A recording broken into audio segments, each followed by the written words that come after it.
மோர் குழம்பு ஈஸியாக வைக்கலாம் பாருங்கள். ஒரு பாத்திரத்தில் 2 ஸ்பூன் தேங்காய் எண்ணெய் ஊற்றிருக்கேன். அது காஞ்சோடனே கடுகு போட்டுட்டு கேரட்டு, ஒரு பெரிய வெங்காயம், ஒரு அரை தக்காளி மட்டும் போட்டிருக்கேன். நாங்கள் கொஞ்சமாக குழம்பு வைக்கிறதுனால அது மட்டும் போட்டு வணக்கியிருக்கேங்க. அதுக்கு தேவையான அளவு உப்பு,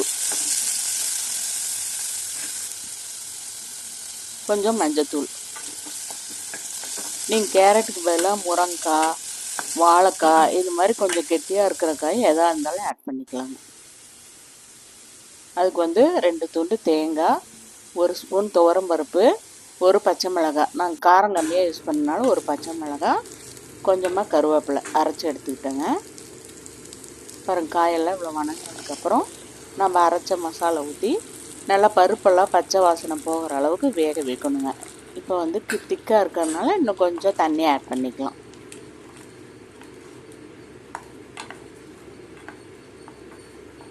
நல்லா பருப்பு வேகிற அளவுக்கு தண்ணி வைக்கணுங்க. ஏன்னா பருப்பு வேகும் போது திக்காகிக்கும். இன்னும் கொஞ்சம் தண்ணி ஆட் பண்ணிக்கலாம்.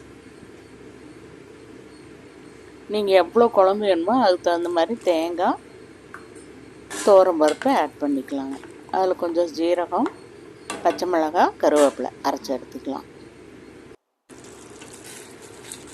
பாருங்கள், நல்லா வெந்தோடனே இவ்வளோ திக்காகிடுச்சு. இந்த ஸ்டேஜில் கொத்தமல்லி தழை தூவிக்கலாங்க.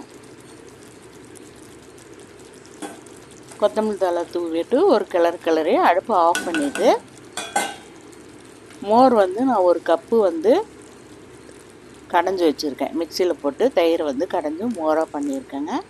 அடுப்பு ஆஃப் பண்ணதுக்கப்புறம் இதை ஆட் பண்ணி கிளறி அப்படியே மூடி வச்சிட்டிங்கன்னா சுவையான சூப்பரான மோர் குழம்பு ரெடி.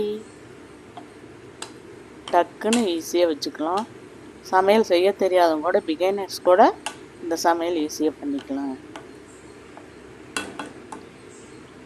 Okay, thank you.